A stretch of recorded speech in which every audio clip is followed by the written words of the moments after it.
Hey, it's Annalicia. What you're about to tune into is an episode from my Exercise 180 podcast. My E180 podcast is a private podcast for my E180 members only. The first 18 episodes consist of the audio-only version of my E180 course lessons, plus my Fit and Fabulous for Life masterclass. Episode 19 marks the beginning of extended E180 content and includes audio notes from me, so top-of-mind insights from my personal life and responses to questions from my E180 members, plus interviews with other thought leaders. If you'd like to learn more about becoming an E180 member and getting access to this private podcast, go to the description box of this video. You'll find a special link there that will allow you to become a member at a major discount. Now, on to the topic at hand.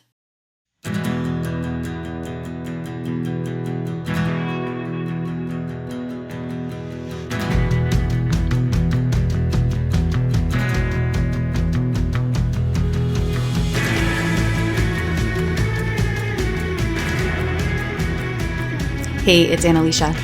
I'm excited to be connecting with you today about a topic that's near and dear to my heart, and that topic is intuitive eating. I received a question from one of you recently that went like this. You said, Annalicia, I hear you talk about intuitive eating a lot. It's in your Fit and Fabulous for Life masterclass, and you bring it up in the E180 course, but I've never heard you expand on it. Will you please? I know I could look it up for myself, but I'd like to hear your take on it first. Smiley face. Oh, that just warms my heart. I'm really happy to offer you my take on intuitive eating before you decide if you want to explore it further on your own. And before we do that, I just want to mention, just as a reminder, that there is a link in every show note that will bring you to a really simple Google form that will allow you to be in touch with me with eloquent, long messages or short, messy messages, telling me what's going on in your world, what struggles you're having implementing the E180 philosophy, what celebrations you have. And I promise to read through all of those. And when the time is right, as I'm doing now, I also create new content around them. So the questions you pose, the feedback you offer does inform future content here on the podcast. So please never hesitate to be in touch that way. I'm always happy to hear from you. So with all that being said, let's dive into intuitive eating. So where to start? I think I'm going to start with my story. And then what I have here prepared is the 10 principles of intuitive eating, and I'm going to read through them with you and reflect on them. But before diving into the 10 principles of what intuitive eating actually is, I want to tell you how it impacted my life. And this is a story I share as the person reaching out alluded to in my Fit and Fabulous for Life masterclass and in our E180 course. But I'll share it here again, maybe expand on it a little bit. So intuitive eating was a real trajectory-changing resource and philosophy for me, not just in regards to my health, but in regards to my entire life. And so prior to discovering intuitive eating, I was extremely rigid around food and exercise. So as you may or may not know, my health journey really began when I was 18 and I was a freshman in college. And I remember hearing about the freshman 15 for the first time. So hearing that a lot of girls gain 15 plus pounds in their first year of college. And prior to that, I didn't really think much about my body or my weight. I was kind of just on autopilot. In high school, I had been a 3-sport athlete. And so I, stayed thin and fit by going to practices, going to games. And in regards to eating, I pretty much just ate whatever was in front of me, just kind of like any normal teenager. So I didn't have a lot of health practices in place at that point. So when I heard about the freshman 15, I remember this very poignant moment of just being overwhelmed by anxiety and confusion. Like, oh my gosh, I could get fat. And what does that mean? And that sort of wavelength in my head. And those thoughts kind of stewing. And because I didn't have really any health habits in place, I decided that that's where I was going to start. And so in my mind, I thought it was healthy. Looking back, it stemmed from a place of a lot of insecurity. So the health habits I established from that fear became very, very unhealthy. But that was, in my mind, I was telling myself I was healthy. And so what I mean by that is that anxiety of finding out about the freshman 15 for the first time caused me to start becoming very rigid about my eating and very intense about my exercise. And so in other words, I would make sure to go to the gym at least an hour every single day, intense workouts.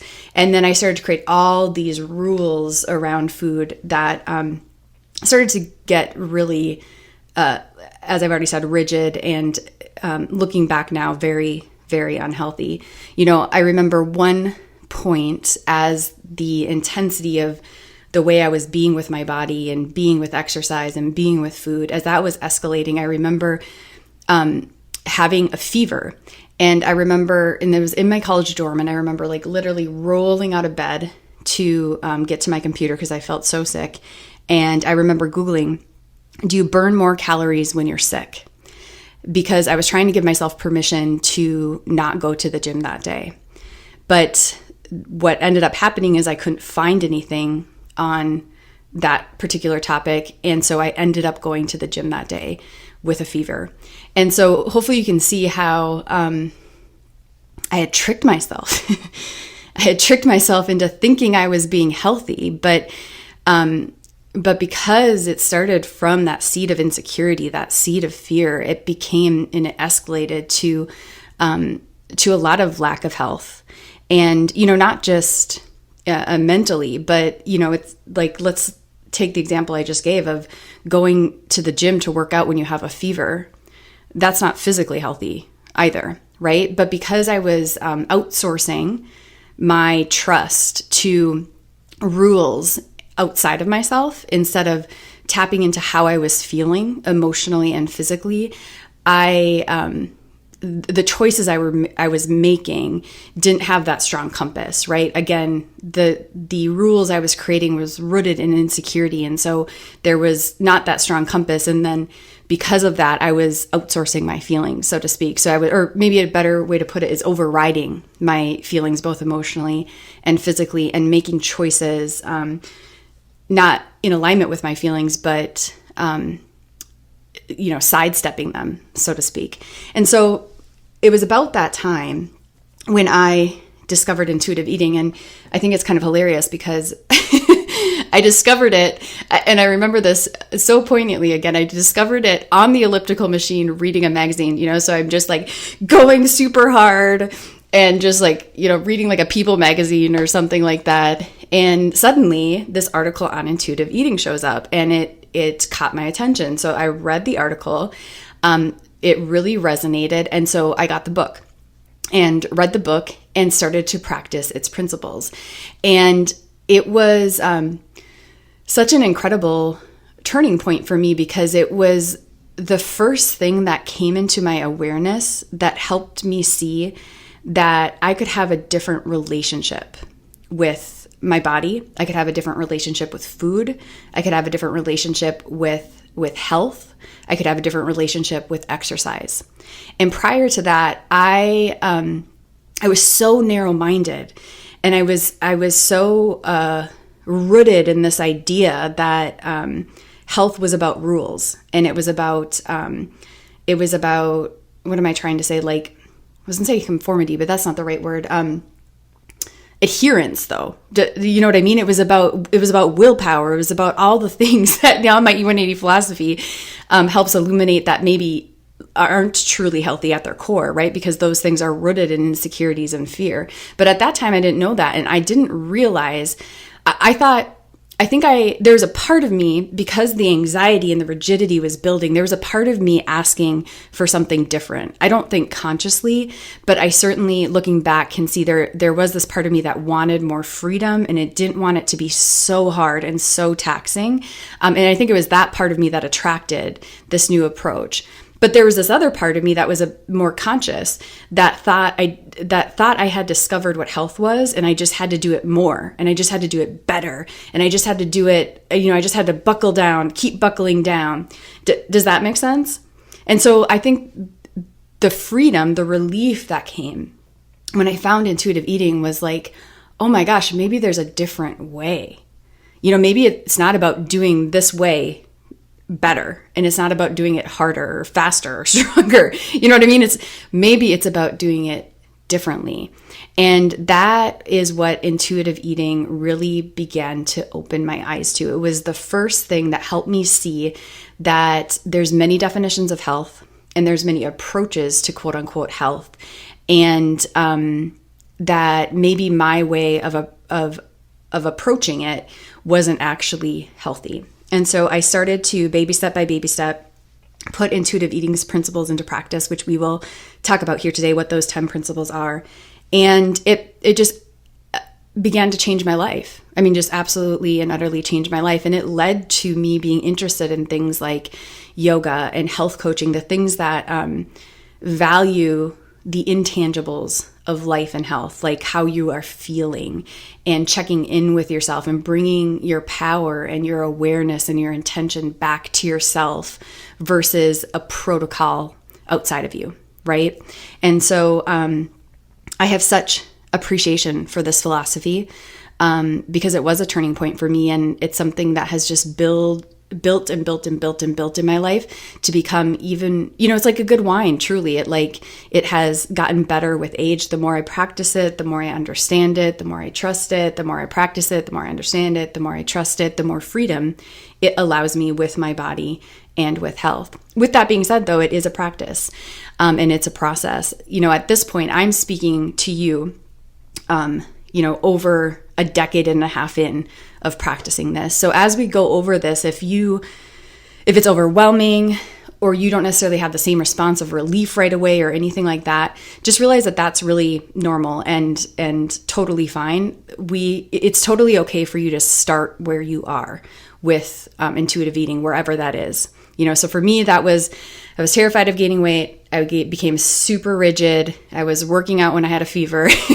That's where I started. And it was a baby step process. But now I can tell you 15 plus years in, just how incredible this philosophy is, and how rooted it is in my being and my psyche, and how life-changing it's been for me, and how much freedom it has brought to me in regards to my health and my body, exercise and food. So with that being said, should we dive into intuitive eating a little bit here, the specifics? I think so. So one thing I want to say prior to going over the principles is I have no formal training in intuitive eating. So what I am bringing to you is simply, but hopefully powerfully, my personal experience with it.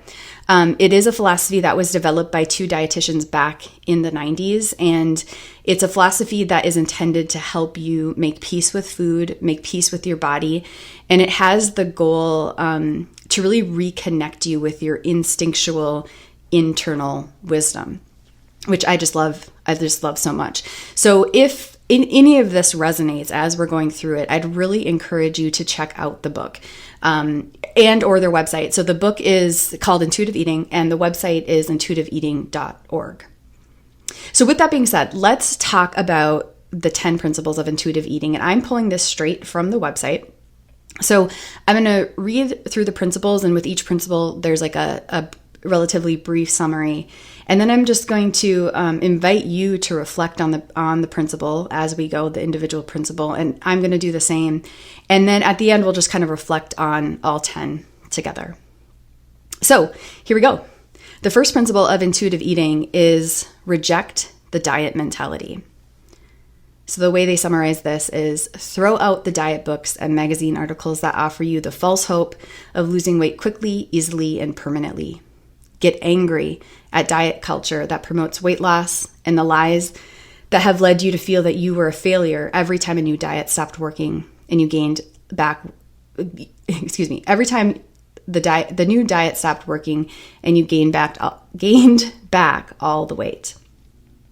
If you allow even one small hope to linger that a new and better diet or food plan might be lurking around the corner, it will prevent you from being free to rediscover intuitive eating. So let's take a breath on that. Reject the diet mentality. Now, one thing that's standing out to me here as I'm reading this is actually like that last piece where they say, free to rediscover intuitive eating. And I think what's standing out is the word rediscover. And the reason for that is I think it's interesting, right? Like intuitive eating is this philosophy, and you might be sitting here listening and thinking, well, I've never practiced intuitive eating, so why would I rediscover it? Wouldn't I discover it? And what I love that they're alluding to here is that intuitive eating is the natural way to be with food and to be with your body. And they're just bringing some principles into a culture that has really adopted unnatural ways of being with food. They're illuminating principles that are in alignment with the natural way, and they are helping you rediscover that natural way. And that natural way is something that they're calling intuitive eating. That's what they've labeled it. But I love that they use the term rediscover, because they, I think, are alluding to that fact that these are principles that that allow more freedom because it aligns with more natural living, right? And what they're saying in this particular principle with principle 1, reject diet mentality, is I think they're bringing light to how unnatural the diet culture has trained us, has conditioned us, right? And I think it's powerful that they are kind of labeling things accurately, right? Because usually it's the opposite. Like in our culture, usually we have all these like unnatural ways of being, or rules, so to speak, right? And then we label those good. And then when we can't follow them, we label ourselves as bad, right? And what they're doing here is reversing that. So they're labeling what is unnatural as it is unnatural. You know, they even say get angry, right? They give you permission to be like, wait, this is not okay. And then to label, to find some relief. And if those things aren't working for you, and those things, it's very hard to get those things to work with any sort of peace of mind or sustainability, right? And so then to acknowledge, like, that's not because I am wrong or bad. That is because that way of thinking, that approach, those quote unquote guidelines are unnatural.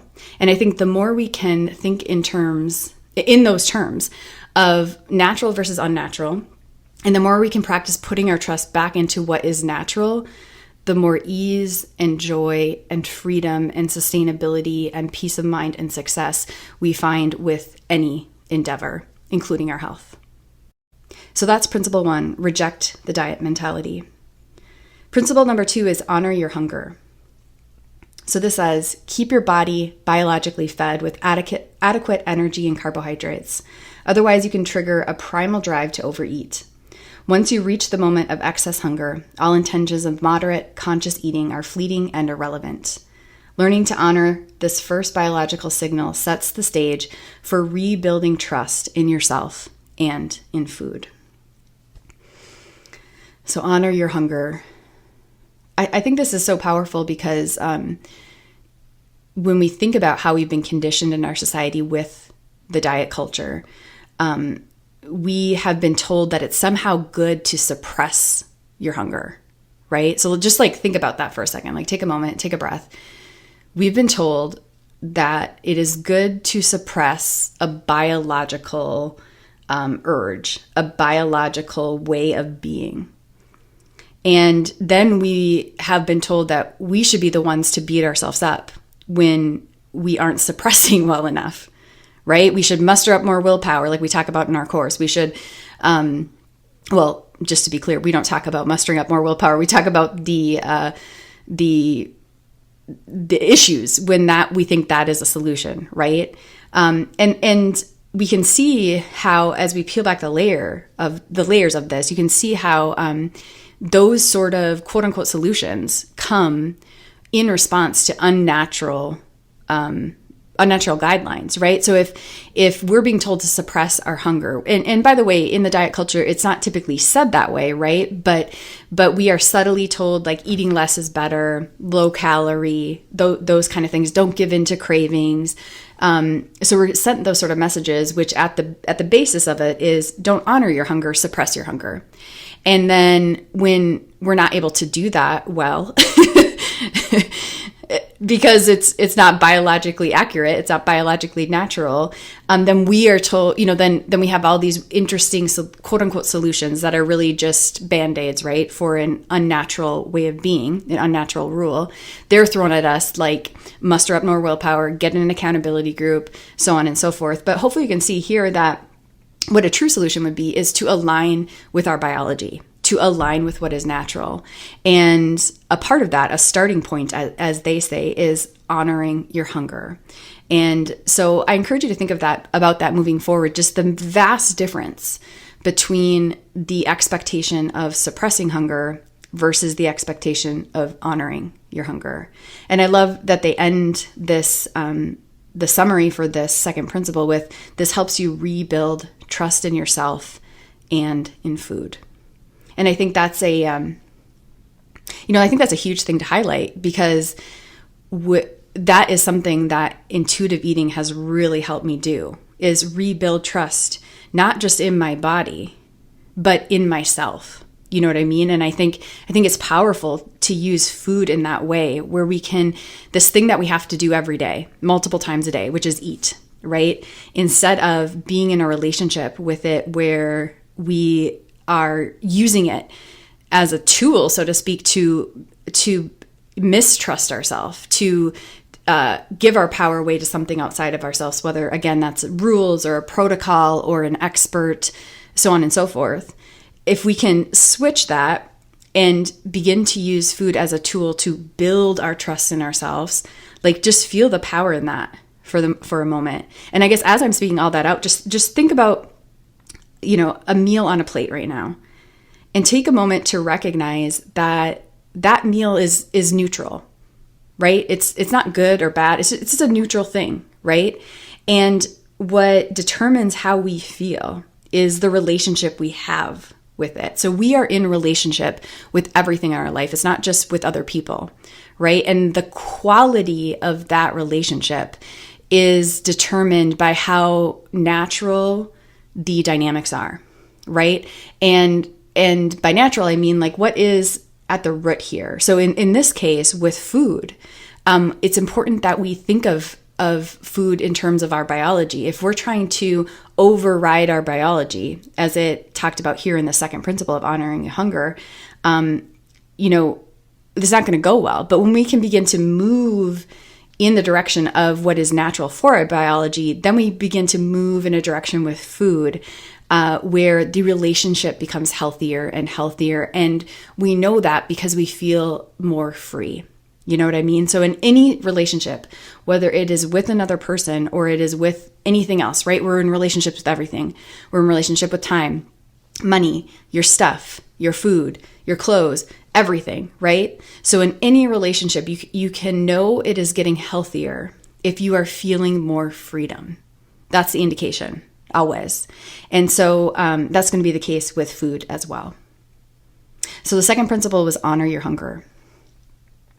The third principle of the intuitive eating philosophy is make peace with food. This one says, call a truce, stop the food fight. Give yourself unconditional permission to eat. If you tell yourself that you can't or shouldn't have a particular food, it can lead to intense feelings of deprivation that build into uncontrollable cravings and often binging.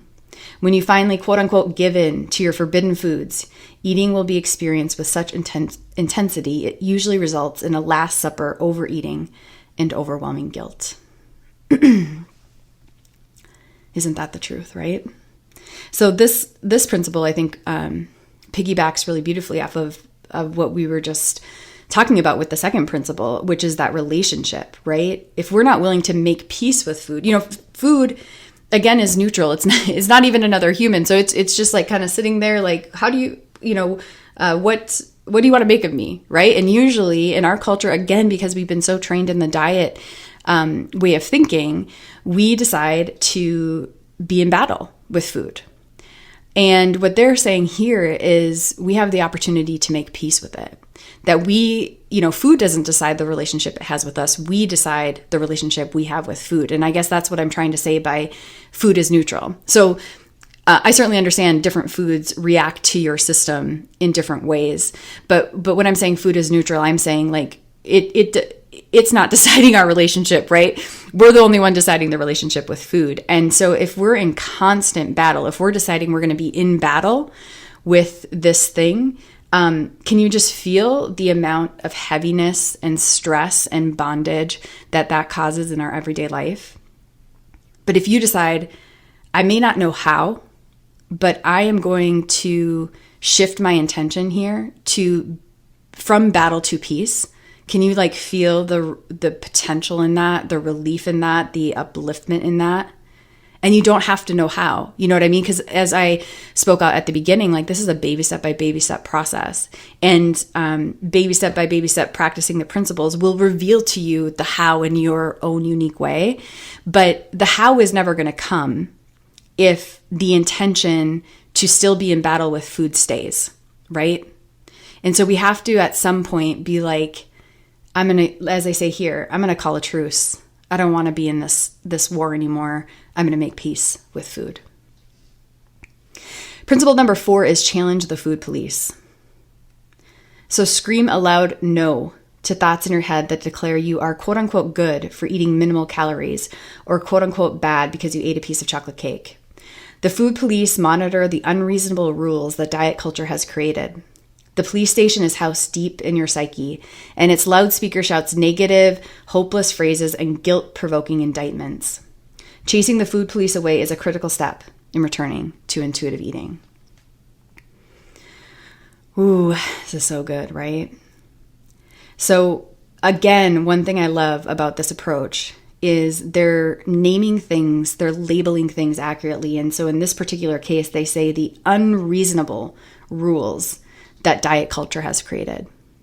You know, if we think diet culture rules are reasonable and then we're not living up to them, then we have to make something unreasonable. And then typically we make ourselves wrong, right? But the reality is those rules are not only unnatural, they're unreasonable. And so it's important to label things accurately so we can discern where the true healing comes from. And one thing I love that they illuminate here is that the police station, quote unquote, so they're talking about challenging the food police, right? It's housed deep in our psyche. And that's because these outside voices that come from the diet industry, right? At first they're outside, but unless we are actively discerning, then they start to integrate with our being. And now we're not fighting anything outside of ourselves. We are literally fighting ourselves, right? So can you feel the weight of all that? So we talked about like the weight of having this poor relationship with food, being in battle with food. But now this is going even a layer deeper. And now it's like a battle with yourself. And that is what unreasonable rules do, is they force you to be in battle with yourself until you are willing to, again, accurately discern where the problem is.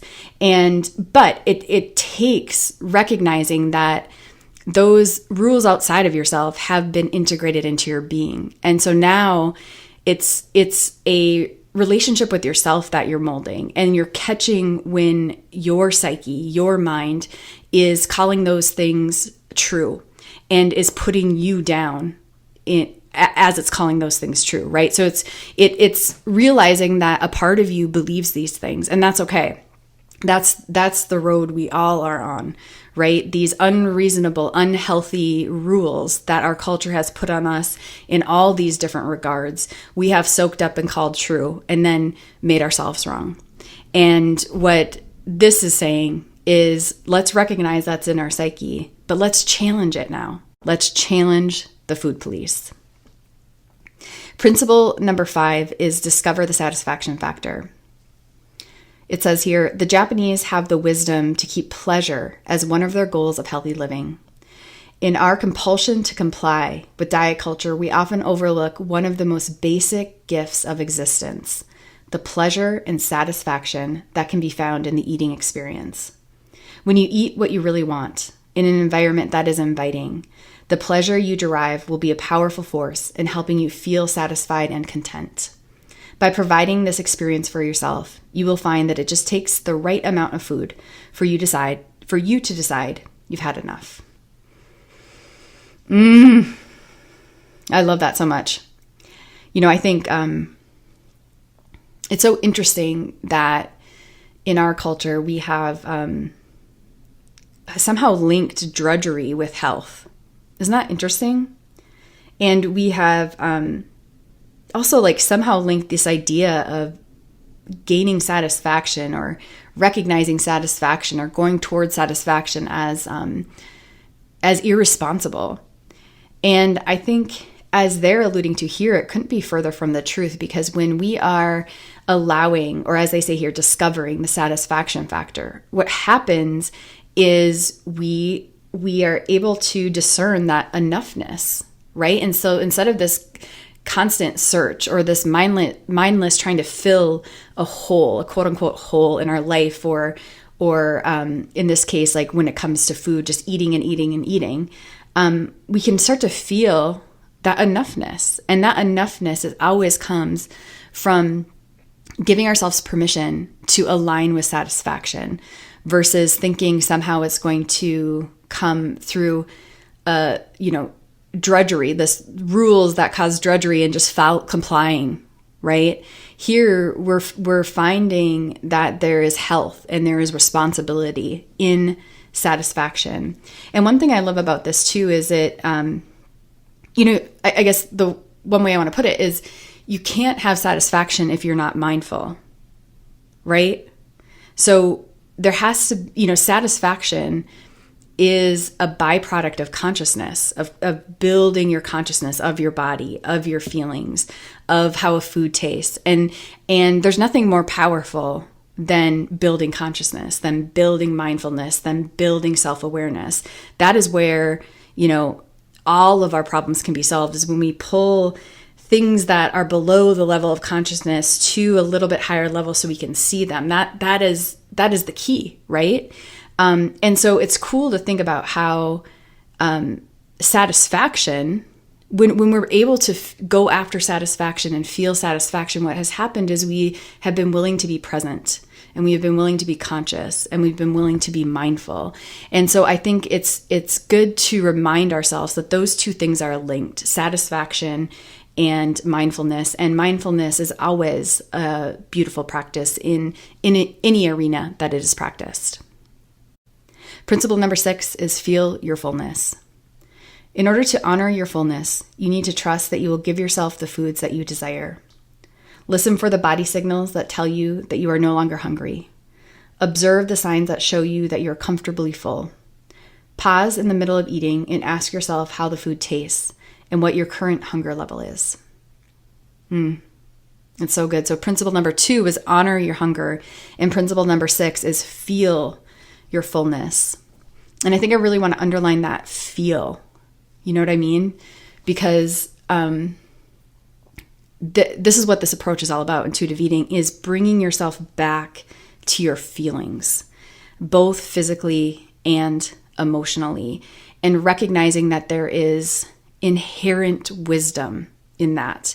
So in this case, when you can feel your fullness, your body has given you the wisdom it needs to say, I'm done. That's all I need right now.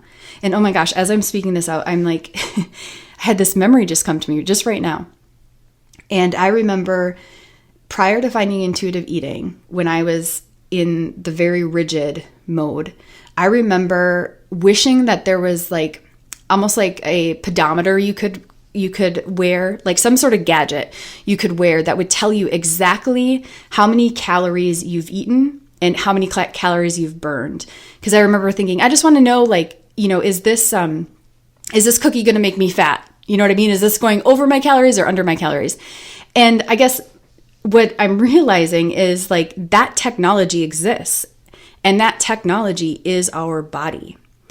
And our body is, our body compounds that technology, in immeasurable, incalculable ways. And what I mean by that is our body is not just giving us cues for calories in, calories out.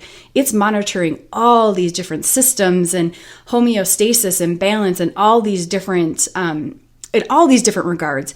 And then it's offering feelings as a result to tell us exactly what I was wanting to be told. Like, should I eat this or not? But I was so disconnected from my feelings. I didn't know that was even the case, that was even possible. The only thought process I had was maybe somebody can invent a gadget, right? But like I said before, the technology is already invented and it's called our body. However, we can't access the wisdom of the technology if we aren't willing to access our feelings. And we can't access our feelings if we aren't becoming practiced in mindfulness, as we talked about before. And then we'll just take this a step further. We aren't going to be able to tap into mindfulness if we aren't ready or willing to realize the wisdom in going after satisfaction. So if we think health is about deprivation and it's about suppression and it's about compliance, it's going to, those things are on completely different wavelengths as satisfaction. And therefore, that's on a completely different wavelength than mindfulness. And it's on a completely different wavelength than feelings. And so when we are willing to shift wavelengths to what is outside of ourselves, so again, rules, protocol, expert advice. And of course, expert advice can be helpful. It's, we all need guidance, right? But ultimately, what we all truly need is to take guidance, to discern guidance, and bring our trust back to ourselves. And when you're willing to feel your feelings, that's when you start to have a compass that has a North Star. The North Star is your feelings, both physical sensations and emotional feelings. There is so much innate wisdom there. And not only innate wisdom, so like just root level wisdom, but also unique in that like it's innate wisdom for you. However, we've been taught that we are, as I'm speaking this out, it's like we've been taught we are like emotionless beings, right? Or almost like there's value in trying to become one. You know what I mean? I'm thinking of module 6, lesson 1, which is entitled, "You Are Not a Machine." And I'm just like realizing that we think, and maybe that's part of the diet culture, like we think there's somehow value in being as emotionless as possible. And that shows up in the diet culture with protocols and rules and override your feelings and override your body and override biology, right? But I think hopefully what we're coming to see is that we can't innately be emotional beings and then try to operate as emotionless beings. Do you know what I'm saying?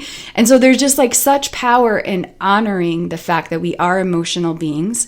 We have feelings, both physically and emotionally, and that there might be wisdom there. And what I found is that is where, again, the North Star is. That's where the true compass is. Everything else can be information that we can discern. But when we can get down to the root, that we are discerning through our feelings and not even through our intellect and not even through like information, that intellect and information can support us, but shouldn't be our discerning tools, right?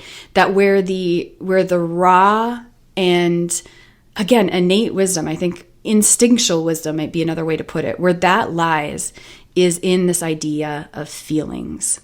Because whether we like it or not, we are feeling creatures. So that's principle 6. Now, it's funny, the next principle is principle 7, cope with your emotions with kindness. So I love, we're just piggybacking off of this, but one thing I love, I'll read the summary here in a moment, but I love that this approach, it honors that we're emotional beings, right? So even in this principle 7, cope with your emotions with kindness, what they're recognizing is that sometimes we eat for emotional reasons, right? Instead of acting as though that isn't a human experience, they're recognizing that that is a human experience because we are emotional beings. So like normalizing that instead of acting as though that should never happen. You know what I mean? So let me read the summary here.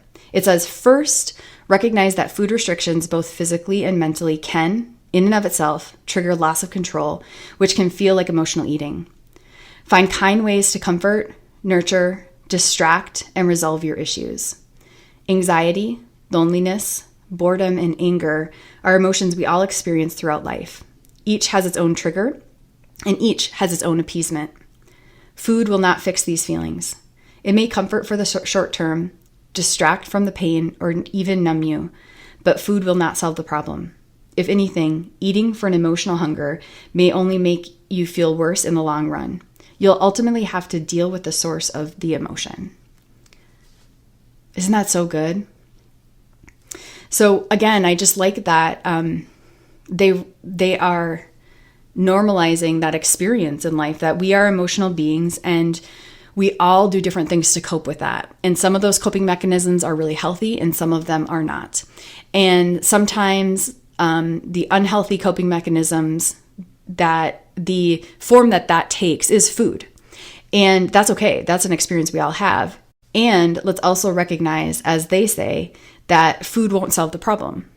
You know what I mean? And so there's a willingness to, again, honor the fact that we are emotional beings. We are feeling creatures. And then what I love is they're inviting, maybe I should say, you to learn ways to deal with your emotions with kindness. You know what I mean? And that's the exact opposite of our culture's idea, which is, again, you should be a machine. You shouldn't have emotions, but when you do, you should just like override them. And if they are, you shouldn't give them kindness. Kindness is the last thing a machine needs, right? But as an emotional creature, the first thing we need is kindness, and the first thing we need is understanding. That is what truly heals these emotional wounds that we have, is this integration, is this kindness, is this understanding, is a witnessing. And of course, for a machine, quote unquote, that doesn't do much. That's not quote unquote productive, right? But that's where this approach is recognizing your humanity, and it's recognizing your biology, and it's recognizing your emotionality, and realizing that all works together. And if we are fragmenting any of those pieces, something is going to go awry, right? And unfortunately, in our culture, we have fragmented so many pieces, and we have tried to make ourselves into things that we are not. And so what this approach is doing is helping you bring yourself back to what you naturally are designed to be. You're a biological creature. You're an emotional creature. You are a spiritual creature. And we need to look at how all those things come together and relate to how we relate to food. So principle number 7, cope with your emotions with kindness. Principle number 8 is respect your body. This one says, accept your genetic blueprint. Just as a person with a shoe size of 8 would not expect to realistically squeeze into a size 6, it is equally futile and uncomfortable to have a similar expectation about body size. But most importantly, respect your body so you can feel better about who you are. It's hard to reject the diet mentality if you are unrealistic and overly critical of your body size or shape. All bodies deserve dignity. That's so good, right? That is so good. And I think what's standing out to me is the first line where it says, accept your genetic blueprint. And I think that word accept is really standing out to me here. And I think part of the reason for that is diet culture has really made us believe that acceptance is the same as giving up, right? So just take a breath on that. We're almost like never supposed to accept. We're always supposed to be like striving to be better or skinnier or fill in the blank, right? And there's this like unwritten rule that to accept, it means you aren't trying to improve. And I just think that couldn't be further from the truth. I think that there is such wisdom in acceptance. And I like that they're linking acceptance with respect, right? It's hard to respect yourself if you are not accepting where you're currently at. And by the way, it's hard to understand what you need to get better if you aren't meeting yourself where you're at, right? And that requires acceptance. So I think there's such faulty, or just such misunderstanding in the idea that we have to be always striving to be improving. And we have to be always like super consciously aware of what is wrong, or critically, so critical of ourselves to get better. And I think rarely, if ever, does starting from a critical stance ever lead to true improvement. It might get you certain results for a certain amount of time, but usually those results are not only short-lived, but you have to sacrifice other things like your peace of mind to get those results. And so I think there's such wisdom in acceptance. And again, it's accept your genetic blueprint. And I think that brings this idea back to the idea that what are we? As we've talked about, we're biological creatures, we are spiritual creatures, and we are emotional creatures, right? And so the idea that there is health, quote unquote, in trying to change your genetic blueprint, I think is very ultimately unhealthy. I think we have to align with who we are, who we're intended to be, to practice any measure of health. And that starts with respect, and that starts with acceptance. And I love that they speak about that here in regards to your body and genetic blueprint, how there's such wisdom in accepting that genetic blueprint, respecting it, and meeting yourself there. Principle number 9 is move and feel the difference. This one says, forget militant exercise. Just get active and feel the difference. Shift your focus to how it feels to move your body rather than the calorie burning effect of exercise. If you focus on how you feel from working out, such as energized, it can make the difference between rolling out of bed for a brisk morning walk or hitting the snooze on the alarm. Oh, it's so good. So again, they're bringing it back to feeling, aren't they? They're bringing it back to feeling. And one thing I love about this is I think in our culture we have thought that to focus on feelings usually is going to lead us astray, right? And so we are almost like, if we're not focusing on like checking that workout off the list or whatever, you know what I mean, right? Then we think we'll always hit the snooze button, right? But they're bringing light too. It's actually the opposite. When you start to align yourself with feeling, over time, you begin to align with more health. Because at the root of our being, we want and know how to be healthy. And so, but we're taught the opposite, right? You don't know how, and you don't want to be, to a certain extent. Like you need somebody to tell you what to do and to pressure you or hold you accountable in order to do what's right for you, in order to do what's healthy. But the reality is when we then are divorced from our feelings, over time it becomes less likely that we do what's truly healthy for us. When we become more and more attuned to our feelings, we will more and more crave what is truly healthy. And so there's such power there in bringing this back to feeling, to intuition. Such power. And the final principle here is honor your health with gentle nutrition. It says, make food choices that honor your health and taste buds while making you feel good. Remember that you don't have to eat perfectly to be healthy. You will not suddenly get a nutrient deficiency or become unhealthy from one snack or one meal or one day of eating. It's what you eat consistently over time that matters. Progress, not perfection, is what counts. Yes. Honor your health with gentle nutrition. It's so good. I think, as I'm reading that, I'm thinking of like having this unreasonable fear prior to finding intuitive eating, where like, oh my gosh, if I eat this cookie, I'm going to gain 5 pounds. Do you know what I mean? Which is like, that's not really possible. You can't gain 5 pounds of fat from one little cookie. But I think you probably can relate to that unreasonable fear of just like thinking that when you're so consumed with this idea that you have to not only stay thin and fit, but in this particular way through rigid rules, then you have outsourced all your feelings of comfort and safety to these rules. And when you're breaking them in your own mind, then there's really a true discomfort, a true lack of safety that you feel. And for a while, I think it's common to think, well, my safety then lies in following the rules.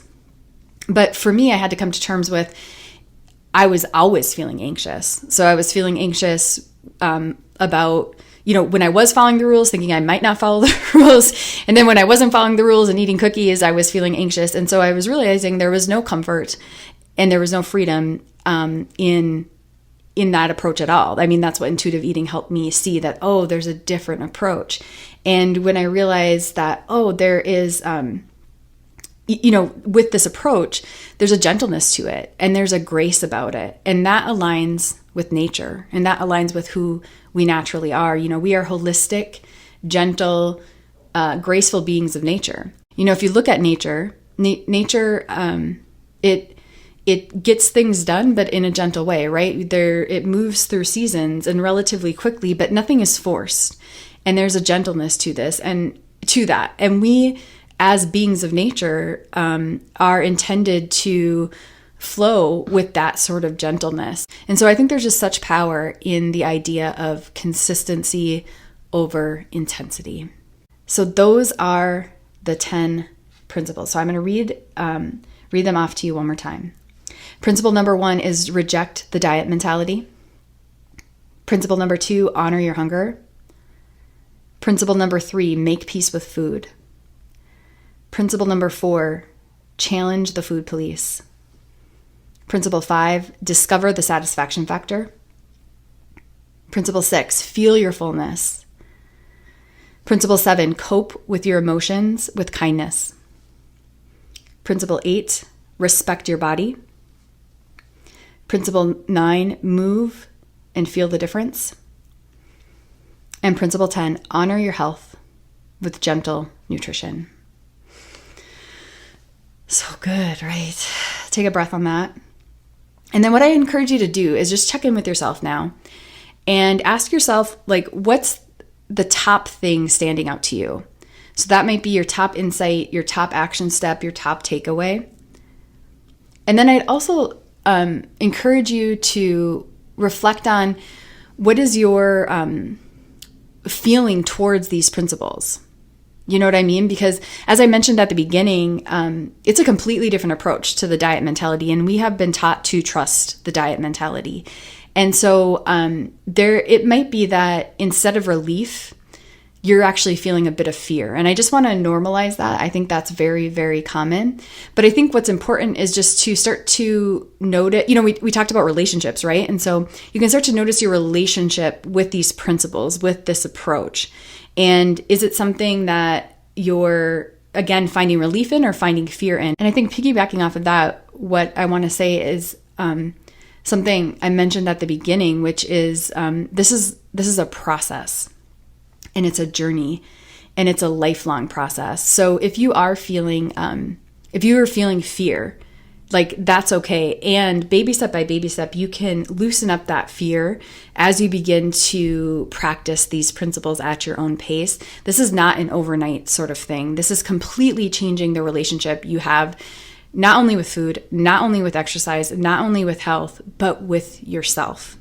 And that takes time. And as I'm saying that, I'm thinking about how someone once described their intuitive eating journey to me, and she was talking about how she has curly hair. And she's always had curly hair, but for a long time, she operated with her curly hair as if it was straight. So she tried to get it to be straight. She straightened it. She went to a stylist who knew how to cut straight hair, and they cut it in ways that, would make styles that were for straight hair. And she used products that were to try to tame curly hair into straight hair.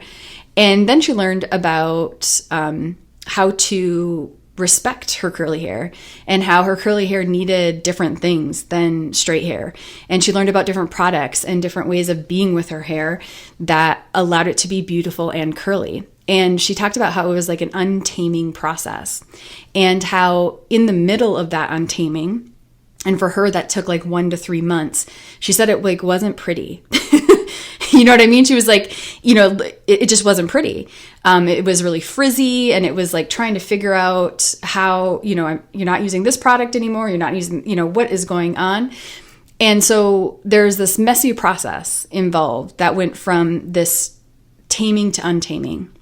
But she said she would, she can understand why most people wouldn't do it because it's messy in the middle, but how freeing and wonderful it was for her to now be with her curly hair, and how it was so taxing to have to try to have straight hair.